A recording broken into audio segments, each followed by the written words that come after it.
Welcome to Lisbon, Portugal's capital city and the second oldest capital city in Europe.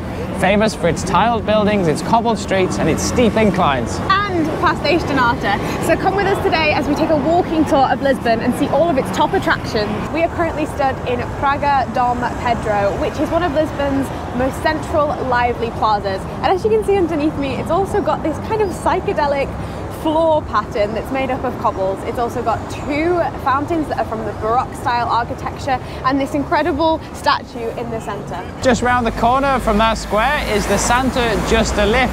This cast iron construction was built in 1902 and connects the lower part of the city with the upper part of the city. However, it is renowned for really long queues to get into the lift. However, we've got a solution for that, and there's quite a simple way to get to the top without having to wait for the lift. As predicted, really long queues for the lift, so let's walk past these queues and get to the top in about 5 or 10 minutes.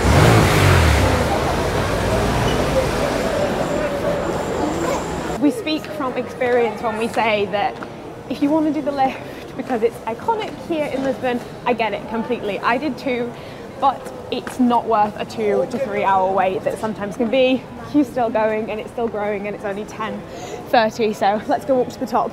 As you walk behind the lift, take a left, walk up this street and take a right up these stairs outside Mango. Follow the stairs up and you'll soon be at the top.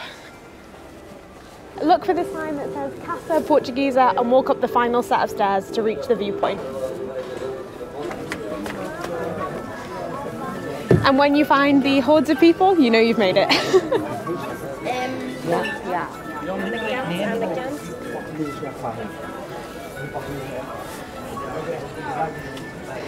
And that's it, now we're at the top of the Santo Justa lift. Didn't cost you a penny, we didn't queue, and it took us a total of 5 minutes. The views up here are fantastic, and you get to experience it just the same by taking the stairs up. Just around the corner from the exit of the lift is the Carmo Convent. It's mostly ruins, and we're just going to go inside. It's about €5 for entry, and it looks quite interesting in there, so we're going to go check that out next. We are stood in the ruins of the Carmo Convent archaeological site. It was built in 1389, but it has a tragic past. In 1755, when the gigantic earthquake hit Lisbon, it was mostly destroyed. Attempts to rebuild were made in the 1800s, but it was later decided to leave it as it is. Also here is a small museum that holds artefacts found all over Portugal. It's a great place to learn a little bit more about the Carmo Convent, as well as a lot more about the earthquake that tragically happened here in 1755. All of the preserved artefacts that were not destroyed are in the main museum at the back here, and there's absolutely beautiful ceiling here as well. It's really good that most of this survived the earthquake. Behind Rua da Prata, Lisbon's main street, you'll find a coffee shop called The Folks, which is renowned for having some of the best coffee in Lisbon. So we've grabbed 2 flat whites before we head out and continue to explore the city of Lisbon. We're walking on the main street of Lisbon here, and as you'd expect, shops, cafes and restaurants. But what struck me is that why the second oldest capital city in Europe has a grid system, and that's because the original city was destroyed in 1755, and when they rebuilt it, they decided to implement the grid system. Anyway, we're going to head down the street now towards the old entry point, which where the port was, and this would be the entry point to anyone that was visiting Lisbon. So we're going to go check that out now.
We're stood in the main square of Lisbon, and behind me there is Arco da Rua Augusta.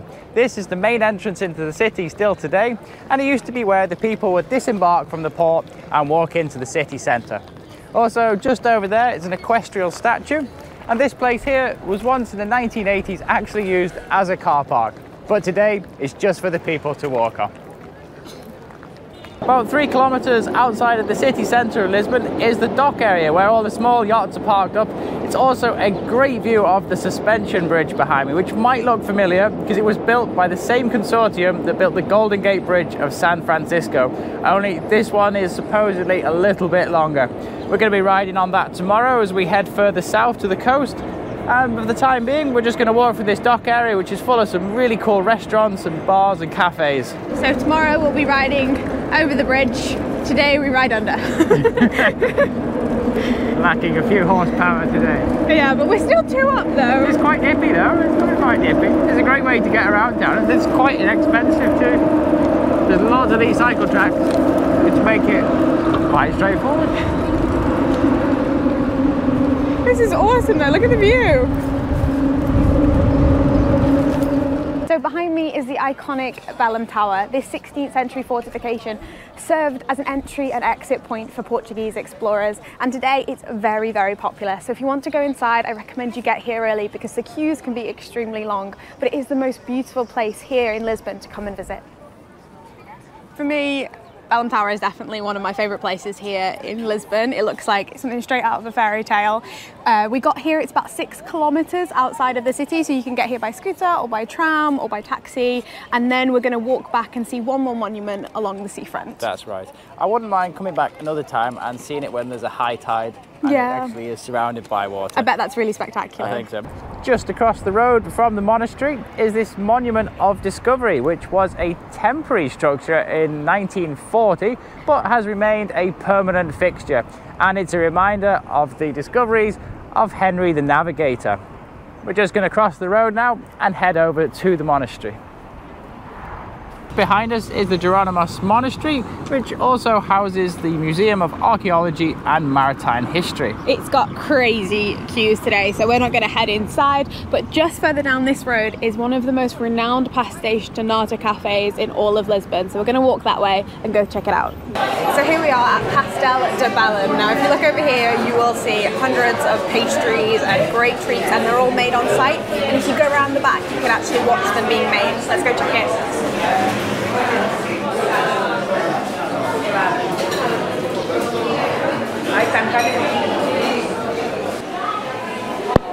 Here it is, the famous pastéis de nata being made. You can see them just in the back there, putting them into the ovens.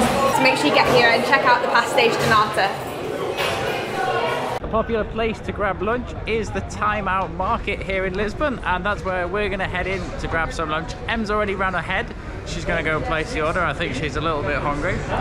So this is it. It is a collection of various cuisine and lots of drink places too, and it is really bustling in here. It's hard to pick which stall you're going to go to, but we've decided to go with this one and maybe try a few bits from other places. We're going to grab the combo sushi from this place, and then I heard there's a vegan burger down here, so Sean's definitely going to be heading for that. That's our food ordered. We're just going to see whose buzzes the soonest. Yeah. I think Em's might be the quickest. Might be.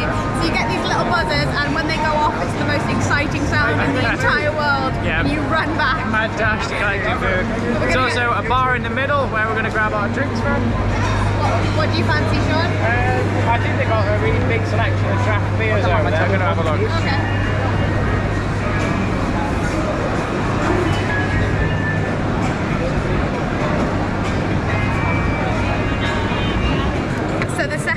Biggest game of the Timeout Market is trying to find a seat in here. In peak times it's almost impossible, but do persevere. You will find a spot and you will enjoy it. Yeah, last time it was quite a competition to find a seat. Really oh no! That's me. You're first. I think you'd be first. Do you want me to go get it for you? If you don't mind. I'll go get it for you. All right. I'll stay here and take the drinks. You are going to be so happy. Look at this. Oh, that looks great. Didn't have to wait long for that either. No, that looks delicious. Don't you be thinking you're going to have some while you wait for yours. Mine still hasn't buzzed. Come on. going in? Are you going just straight in? Look at the avocado on that. Looks so good.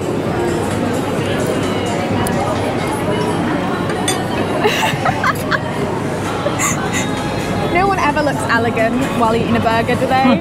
Very good. You got it on your nose. Got it everywhere apart from my mouth. Is it good? I haven't had it. You haven't tried the burger yet. Mine has arrived. I got the combi sushi platter from a place called 00, which was, yeah, it came pretty quickly as well, but they look super good.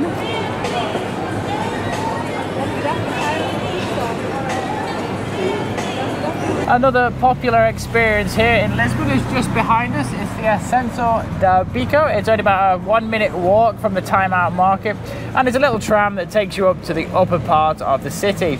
We took the tram last time we were here. It's a nice experience. Yeah. As we did last time, we're not going to wait in the queue. You can actually just walk alongside the tram line, which is also nice because you actually get to see the tram and take some pictures. So it's only like a 5-minute walk uphill, and you've got lots of offshoots of other little streets from the tram line, so you can also explore a little bit more, which is what we're going to go do now. So you can head in the little alleyway just there.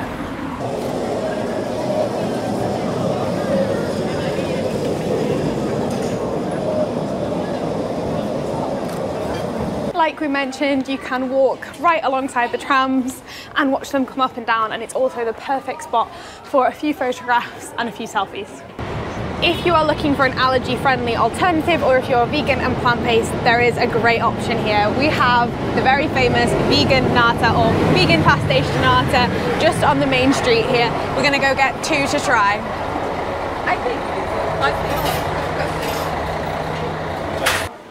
So here they are, and you can add, normally you add some cinnamon to the top of it. Do you want some cinnamon? Yes. Yes, 4, thank you.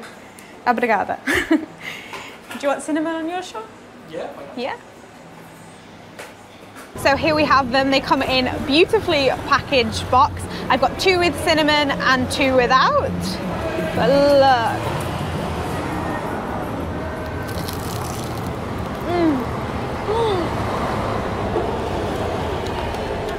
They are so flaky and perfect. Wow. Now, my sister tried these last time we were in Lisbon, and she also tried normal pastéis de nata, and she said she could hardly tell the difference between the two. So these are a great alternative.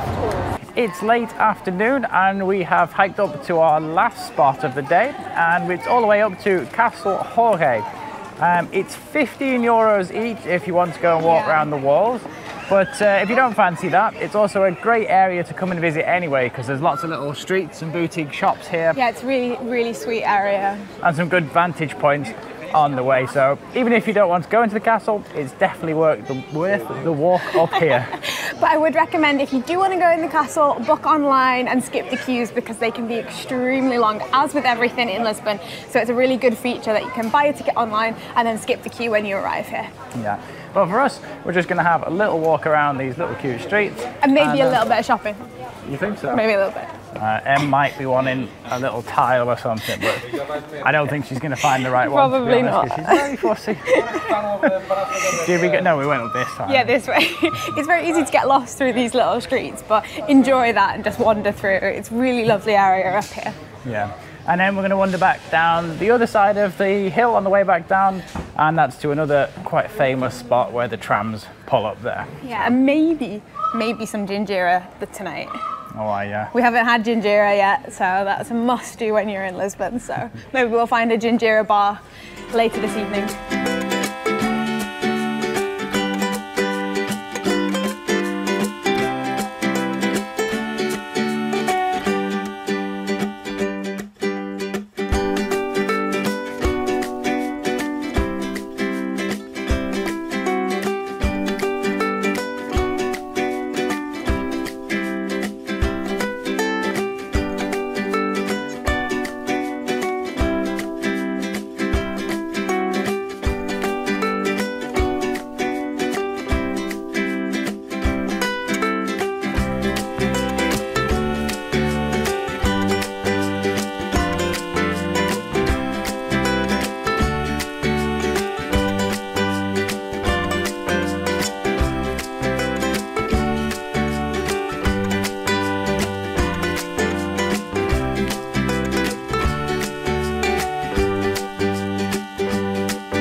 As you walk down the hill from the castle, there's a little vantage point that you shouldn't miss. It's quite easy to find. Lots of great examples of old tiles as well.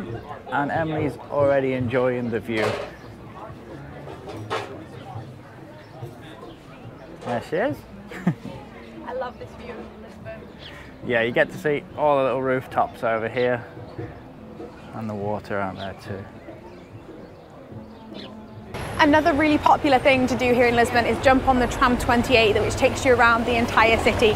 It is always packed and super busy, and you can walk the route if you so choose to. That's what we've done today, and we're going to continue down tram route 28 all the way to the bottom, back down into the lower part of the city. I think the best thing about a little city trip to Lisbon is there's so much to see here and there's so much to do. You've got the beaches, there's also loads of day trips you can do from Lisbon. It's definitely not a city to be rushed. This tour we've done is in one day, but we have been here before, so we'd recommend if you come to Lisbon, come for the weekend and maybe discover a little bit more. This is the last must-do thing. It's a requirement. It's a requirement. The last must-do thing in Lisbon is to go and sample some Ginjinha. It's a cherry liqueur anyway. Ginjinha. Cherry wine, I think it is, isn't it? Yeah, and you can either get it with or without a cherry at the bottom. I prefer mine without a cherry. Yeah, it's quite sour, but it's very sweet as well. Let's go and try one.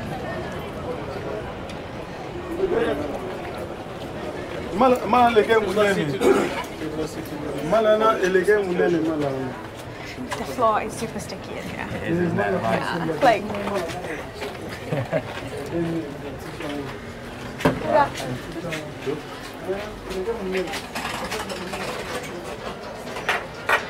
With it or without?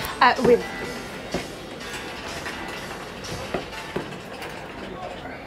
Obrigada. 3, please. This is one of the original places to buy this drink. It's not so far from the train station, but you can easily find this one. So here it goes. Cheers, Em. Cheers.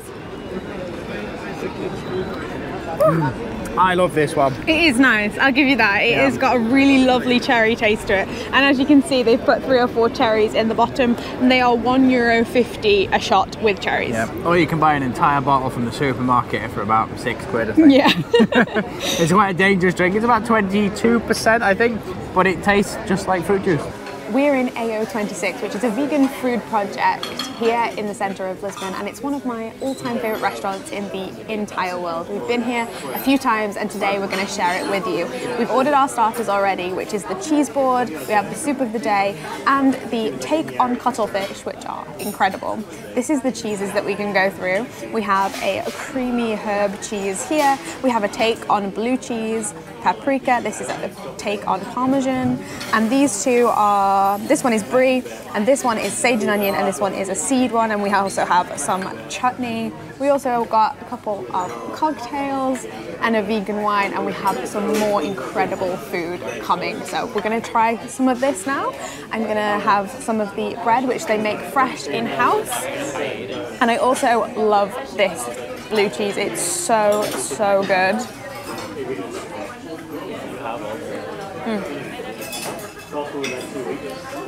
It's so good. Okay, mains have arrived. I went for the medallion on a pancake of potato at the bottom. We also have their version of a Caesar salad with tofu. And Sean went for the seitan steak with crispy sweet potatoes. Everything looks divine. I haven't tried this one before, so I'm very excited. Let's cut into it. Look at that.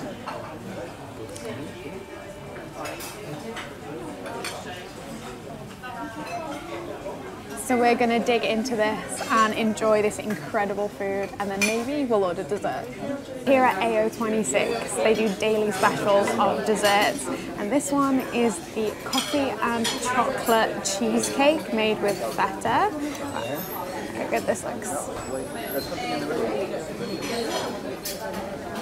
Oh wow.